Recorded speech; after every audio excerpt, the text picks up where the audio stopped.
knocked back, but then you start fellowshipping with the truth, and you find it starts delivering you. You know, so I don't say that we'll get to a place where we'll never feel the pressure in the world, but it'll become less and less, and we'll find our hearts more and more gravitating to that truth. Just like the bike. Yeah.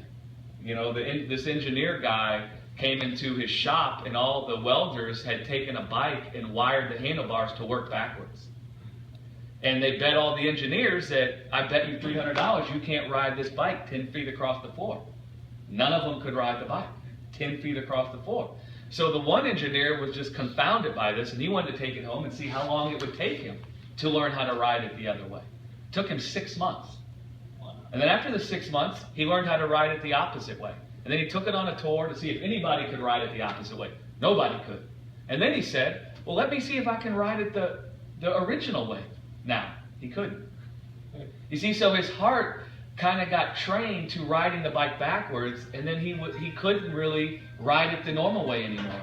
And that's kind of like what will happen to us. The more we make ourselves available to hear the gospel of grace, the more we'll find this persuasion I'm talking about in our hearts just filling every crevice of our thinking. Yes. And we'll find it pushing out the old way of thinking. And we'll find ourselves walking more and more by faith effortlessly than walking by sight.